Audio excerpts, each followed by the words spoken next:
नमस्कार, आप देख रही हैं मोक्ष चैनल, जहां पर मैं प्रिया पांडे आप सभी का धर्म कर्म से जुड़ी बातों में एक बार फिर से स्वागत करती हूं।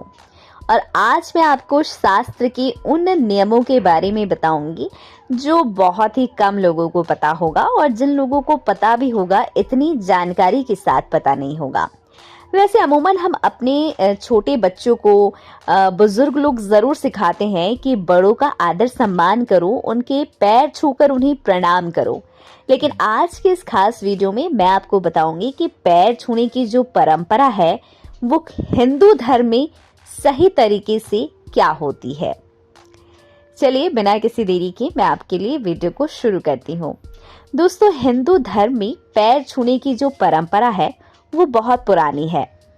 यह दूसरों के प्रति आदर और श्रद्धा व्यक्त करने का एक तरीका है और हमारे हिंदुओं का संस्कार भी। भक्ति और समर्पण की भावना से लोग चरणों को स्पर्श करके आशीर्वाद लेते हैं। पैर छूकर लोग देवी देवताओं, संतों, महात्माओं, गुरुओं और बड़े बुजुर्गों के प्रति सम्मान व्यक्त करते हैं। भारतीय धर्म, संस्कृति और परंपरा में संतों और बड़े बुजुर्गों के पैर छूने की परंपरा सदियों से चली आ रही है। हालांकि पुराणों में पैर छूने के कुछ खास नियम भी बताए गए हैं, जिनमें कुछ लोगों से पैर छुआना वर्जित माना गया है। अगर कोई आपके पैर छू रहा है या फिर आप किसी के पैर छू रहे हैं तो इन बातों को आपको जरूर ध्यान में रखना चाहिए। चलिए आपको बताते हैं कि शास्त्रों में किन लोगों से पैर छुआना पाप माना जाता है। तो सबसे पहले बात करेंगे कुंवारी कन्याओं की। दोस्तों, शास्त्रों के अनुसार किसी भी व्यक्ति को कुंवारी कन्याओं से पैर नहीं छुआने चाहिए। अगर कोई कुंवारी कन्या आपके पैर छुए तो उसे रोक दे, वरना आपको पाप लगेगा।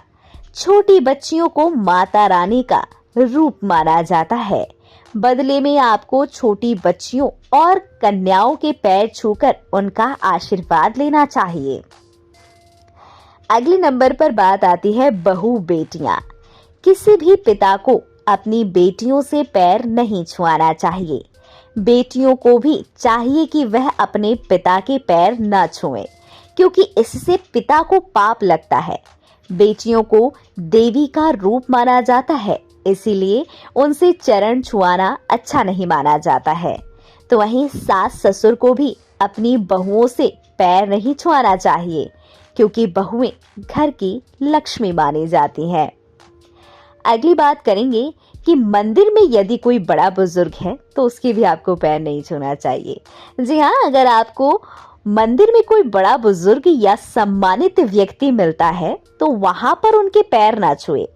शास्त्रों के अनुसार मंदिर में भगवान से बड़ा कोई भी नहीं होता और भगवान के सामने किसी और के पैर छूना मंदिर और भगवान का अपमान माना जाता है।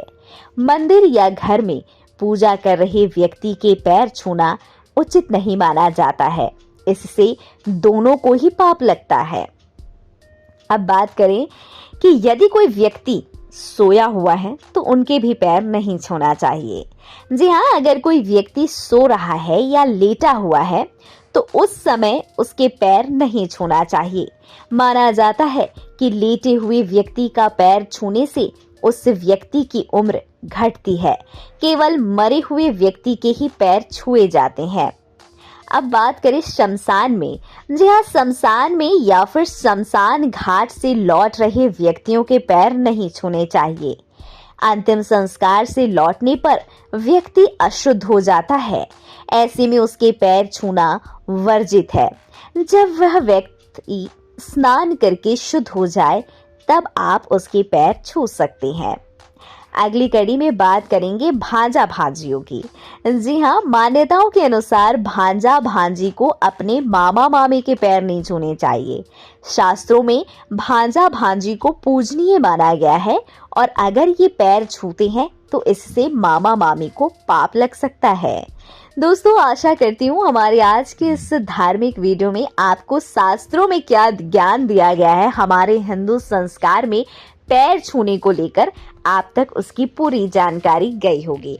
यदि आपको हमारे द्वारा दी गई ये शास्त्र और धार्मिक से जुड़ी बातें अच्छी लगी हों तो इसे लाइक, कमेंट, शेयर करके ज़रूर बताइएगा।